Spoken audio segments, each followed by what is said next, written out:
Top quality और consistent performance के लिए सिर्फ सिल्वर पंप नाम याद रखना। तो दुनिया का पहला परमाणु बम गिरा था हिरोशिमा पर और सिर्फ 3 दिन बाद दूसरा बम आसमान से बरसा जापान के ही नागासाकी पर। पल भर में दोनों शहर राख हो गए और इंसानियत परमाणु युग में धकेल दी गई। कल उसी खौफनाक घटना को 80 साल बीत चुके हैं। इस मौके पर दुनिया भर से लोग जापान पहुंचे, परमाणु हमले में मारे गए लोगों को श्रद्धांजलि दी और मन ही मन कसम खाई कि परमाणु हथियार कभी मानवता के खिलाफ इस्तेमाल नहीं होंगे। लेकिन क्या यह सच है? क्योंकि हर ताकतवर मुल्क अपने परमाणु गोदाम भर रहा है, एक दूसरे के खिलाफ मोर्चा खोले बैठा है और हालात ऐसे हैं जैसे पूरी दुनिया बारूद के ढेर पर बैठी हो। 9 अगस्त को नागासाकी में मोमबत्तियां जली, फूल चढ़ाए गए, लेकिन इन सब के बीच वहां के मेयर ने ऐसी चेतावनी दी जिसने पूरी दुनिया को सोचने पर मजबूर कर दिया।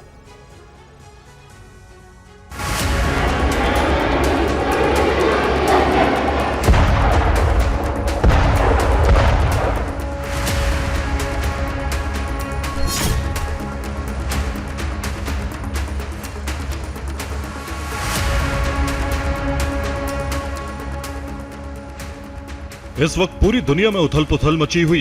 ताकतवर देशों के नेता एक दूसरे से मिल रहे हैं, लेकिन इन मीटिंग्स की आड़ में परमाणु तलवार की धार पैनी की जा रही है।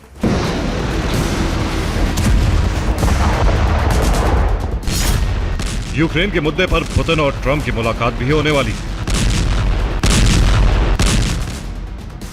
लेकिन इस मुलाकात से पहले ही समंदर में एक गुप्त युद्ध शुरू हो चुका है। अमेरिका ने अपनी घातक न्यूक्लियर सबमरीन तैनात कर दी, तो रूस ने भी समंदर की गहराई में अपना समुद्री परमाणु ड्रोन छोड़ दिया।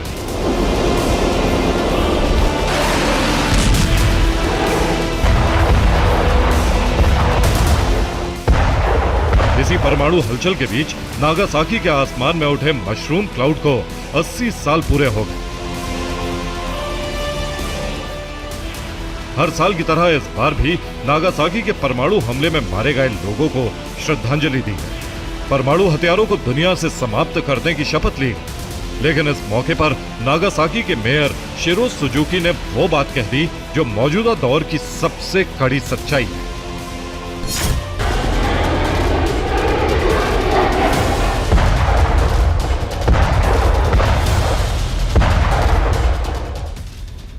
शिरो सुजुकी की बात बहुत गंभीर है। वो इसका मतलब भी जानते हैं, क्योंकि उनका देश दुनिया का एकमात्र देश है जिसने परमाणु हमले का दंश झेला है। 9 अगस्त 1945 नागासाकी के आसमान में अमेरिका का घातक B-29 बॉम्बर मंडरा रहा था।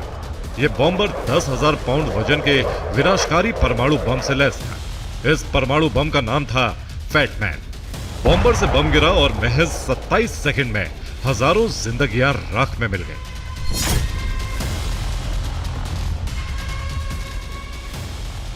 इस परमाणु बम के रेडिएशन का असर वहां लंबे वक्त तक रहा।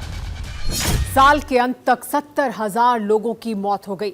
अब नागासाकी के मेयर ये कह रहे हैं कि 80 साल बाद दुनिया एक बार फिर उसी मुहाने पर खड़ी है जहां से वापस लौटने का रास्ता परमाणु विनाश के मलबे से होकर गुजरता है।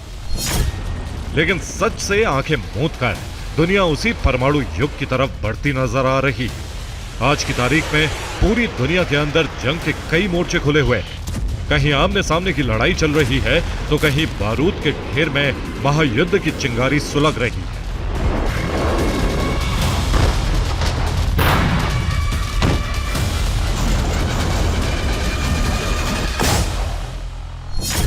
समुद्र में अमेरिका और रूस की न्यूक्लियर पनडुब्बियां एक दूसरे पर निशाना साधे हुए हैं। सीज फायर के बाद भी ईरान और इजराइल की जुबानी जंग जारी है, जो कभी भी जमीनी जंग में बदल सकती है। रूस और यूक्रेन के युद्ध को तो 3.5 साल हो चुके हैं और अब इस जंग का दायरा बढ़ता जा रहा है। उधर नॉर्थ कोरिया एक ऐसा प्लेयर है जिसके अगले कदम का अंदाजा कोई नहीं लगा सकता।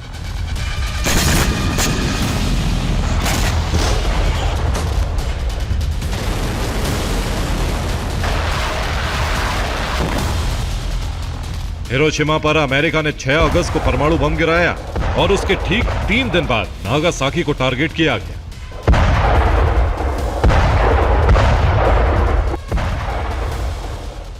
15 अगस्त 1945 को जापान ने आत्मसमर्पण किया। इसके साथ ही दूसरे विश्व युद्ध का अंत हुआ, लेकिन इस युद्ध के अंत के साथ ही परमाणु हथियारों के युग की शुरुआत भी हो गई। 1945 से 2025 के बीच दुनिया ने ऐसे हथियार बनाए जो नागासाकी और हिरोशिमा की तबाही से कई गुना ज्यादा घातक हैं।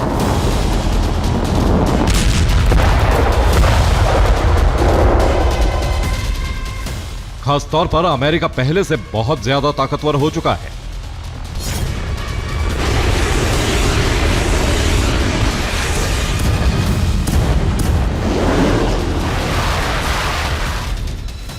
उसके जंगी कारखाने में ऐसे बॉम्बर हैं जो जापान के हिरोशिमा नागासाकी से कई गुना ज्यादा विस्फोटक और विनाशक तबाही मचा सकते हैं।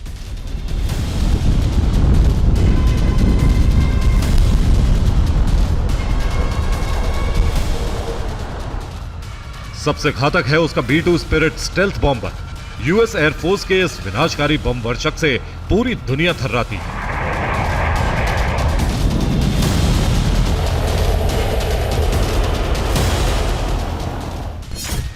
एयर जोन में इसकी दस्तक से ही दुश्मनों की सांसें थम जाती हैं, क्योंकि B-2 स्पिरिट स्टेल्थ बॉम्बर आसमान में उड़ता वो परमाणु बम वाला दस्ता है जो अपने एक प्रहार से किसी भी मुल्क का वजूद मिटा सकता है।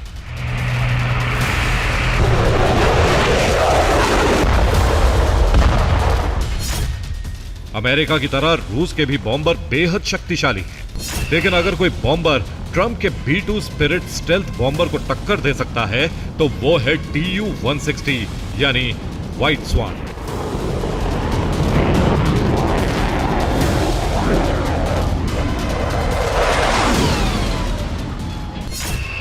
रूसी बमवर्षक Tu-160 एक ऐसा विध्वंसक है जिससे अमेरिका समेत नाटो के मुल्क भी खौफ खाते हैं।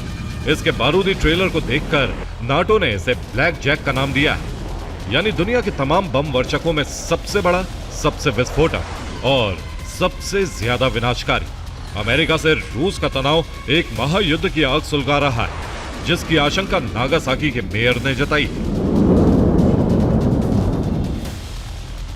इस बार दुनिया के कई देश नागासाकी की शांति सभा में शामिल हुए, अमेरिका से लेकर रूस तक, इजराइल से लेकर छोटे आइलैंड नेशन तक। लेकिन हकीकत यह है कि जिस वक्त नागासाकी में फूल चढ़ाए जा रहे थे, ठीक उसी वक्त दुनिया के ताकतवर देशों में हथियारों की फैक्ट्रियां पूरी रफ्तार से धधक रही थी।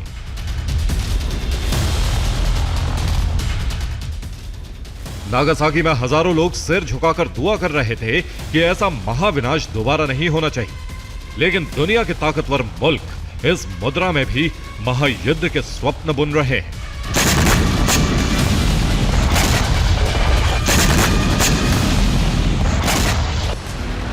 नागासाकी की आग ने 80 साल पहले एक शहर को खत्म किया था। इस बार आग लगी तो ये पूरी दुनिया को खत्म कर सकती है। सवाल सिर्फ इतना है कि क्या हम उस आखिरी सेकंड तक इंतजार करेंगे या परमाणु हथियारों के खिलाफ एक वैचारिक जंग छेड़ेंगे। Bureau report, TV9 Bharat.